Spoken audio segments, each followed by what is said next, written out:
Yeah. I've been called many times in my life Chrissy cliches because of the cliches I've gotten into. Yeah. So you're Chrissy Fritz right now. Chrissy Fritz's. I'm on the Fritz's. So with that, and he's a friend of mine. The plumber says, we got to go get new toilets. He said, look, you buy the toilets, I'll install them for free. He said, and just tell the building, like, hey, I had to get new toilets in an emergency situation. I'll build, take the few $100s that these toilets are going to cost, take it off my security deposit, or, take it off the next bill, whatever it is. You went through these motions? We made a decision. Me and Jasmine made a decision, and my friend who's the plumber made a decision to just go ahead and buy new toilets immediately without even consulting the building. We just said, we're ripping these American standards out and we're getting Kohlers. I got a toilet guy. You should have told me. You do? Yeah. Like that. I could have gotten like a discounted toilet. Yeah. Okay. Yeah. Well, look, I appreciate that, but I still would have to pay for. I would have to pay for labor. You're flushing your money either way. I would have to pay. Like that. I'm going to be here for the rest of the podcast. For the rest of it. But labor, I would have to pay for. What if you had to do it too? After she fritzed him, I probably would have had to do, which I've done a couple of times before in my life, because I used to have only one toilet that used to break all the time in the house that I grew up in. And again, this is what my mother told us to do: is we would bring, pour water. Yeah. We would shit in the garbage can, and then take the garbage out like a dog. Like we would bring the garbage can into the bathroom. When you say we, the family.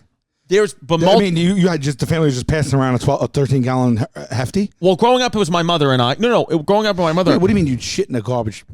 So we had a cylindrical garbage can, like kind of like a... Wait.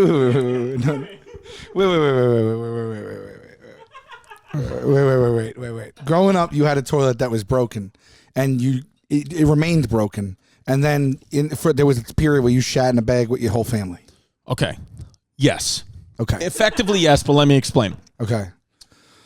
The toilet that I grew up in, Ridgewood, Queens, which has shoddy plumbing. They're known for not having the greatest plumbing. The toilet that I had, again, it was me, as a 16-year-old, my mother and my aunt and her daughter. So effectively 4 girls living in the house. Sure. Because just 4 great gals. Yeah, and I'm just... No wonder you shat into a vitamin water. You had no qualms. Yeah, no qualms.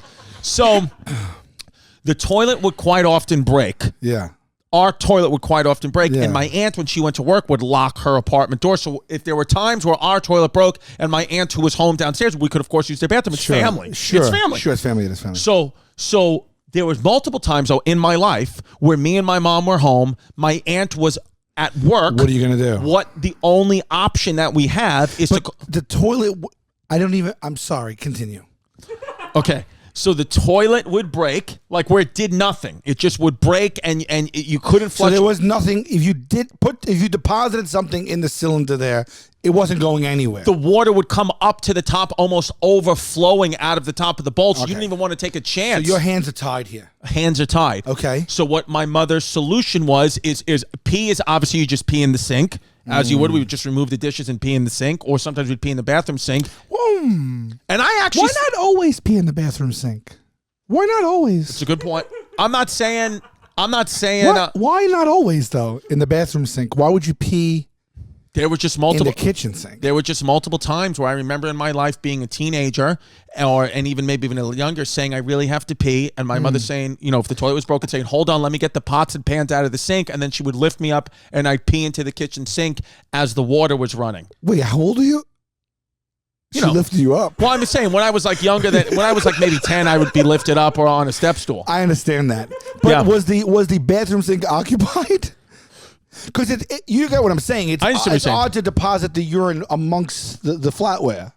I understand. Yeah. It's just one of those things, like I think because it was like a crisis, it felt like at the moment we would just go ahead and do it. I understand. This is no judgment zone. No, I understand. I'm just curiously loving it. And I want to know more. And so that's what we do with peeing. With pooping, what the move was is I would take based on my mother's instructions when I was a little kid, is to take the garbage can that was outside in the kitchen, take that into the bathroom, shut and lock the door for your privacy, set it up so there was no accidents, and if there was an accident, it was buried, cleaned up, set it up in the shower stall, sit on the garbage can, shit into the garbage, wipe your butt, put everything into that garbage bag, take that garbage bag immediately out. Any remnants of poop that may have ran down your leg on the garbage can, turn the water on, wash off the garbage can, wash the poop into the drain, and that's kind of what it was. And nobody ever knew that until now. Hey, babe. Whoa. Yeah. What happened? Like, walk us through an accident. Did you ever have one that went that just went askew? Like, did you ever have number two that had a mind of its own? I never had an accident, but what did happen once is, and it's interesting that she would say this to me, is one time, again, toilet broken situation, instead of pooping directly into the garbage can this time I decided to poop onto paper towels that I had set up on the floor, poop onto paper towels, close that up, and I like a poodle. Exactly. Right, yes. And I was going to throw that into the garbage again to then effectively take the garbage bag outside and put it out with the trash. Right. But my basketball coach, we had a game, and my basketball coach was downstairs and had called my house phone and said, I'm downstairs, we're late for the game, get in this car. And I grabbed my bag and went downstairs, leaving an open face poop with paper towels in the middle of the bathroom floor. My mother got home from work that night and said, we don't live in a barn. If you're gonna poop, put it in the Tupperware. Put it in the right. Put it in. Bring, like she said, we don't live in a barn. If you're gonna do stuff like that, I've told you to bring the garbage can into the bathroom and shit into that. Yes. Well, I have news for both of you. You lived in a barn. Yes. You actually made it into a barn. Yeah. You can't just shit on the floor and then not be called a barn. As Celine Dion said, it's all coming back. It's all coming back to me now. You were raised in the country, essentially. So it's wild that you would go into the bathroom, close the door, and just shit on the floor, essentially on paper. Yeah, that's what you did. That's what I did. But I understand you got to do what you got to do. And also, like, when you're a little kid, like, I didn't know that other people in my class, like, I wasn't so sure that we're not pooping in the garbage can. What did they do when your toilet broke? It uses less water. Peeing in the sink is actually the green way to go. There you go. So you're welcome. Instead of wasting 1.6 gallons of water on a flush, that's how much it is.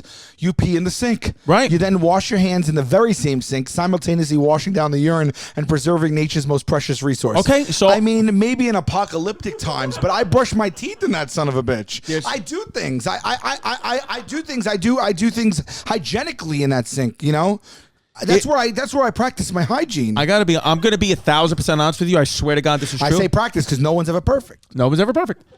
I religiously, and when I mean religiously, I mean multiple times a week, and I swear to God, I pee in the sink a lot. Like in the middle of the night. Is it just a habit that you now you don't see anything wrong with it? It's convenient, and now it's your way. I've been yelled at hundreds of times in the last 6 years I've been with Jasmine. Hundreds of times to please stop peeing in the sink. She's aware and deals with it? Because she feels like some of the pee gets on her toothbrush. Well, I know that it does. Yeah. I got news for you. The sky and the air is filled with piss and shit. Yeah. Piss, shit, and cocaine. I swear to God. Piss, shit, and cocaine. What do you mean cocaine? Piss, shit, and cocaine go airborne. Really? Your money is full of piss, shit, and cocaine. Interesting. Everything, you touch your money, they said there's traces of cocaine and shit on every dollar bill. On every dollar bill. That's what I heard. And I think the average human being inadvertently eats something like 5 pounds of shit throughout their entire life. You think that you're not getting piss, like, what do you call those fine piss droplets, you know? Mm-hmm. On, you know, when you piss and it splashes, that's like, there's a percentage of that piss that's going to a mist form that's finding its way onto other surfaces. Right. If you piss in the sink in the bathroom, odds are there's a small percentage of urine on your toothbrush. 100%. I mean, I'm not saying that that's something that the Colgate won't just bash out of the way immediately, but it is something you should be aware of. Right. It's a good point. Listen, it's a good point. Yet you persist. Like, you've had the complaint filed at home, and yet you still do it? I do it a lot. It's interesting. It's an interesting choice. Because in the middle of the night, it's one of those times where I'm being 100% honest with you.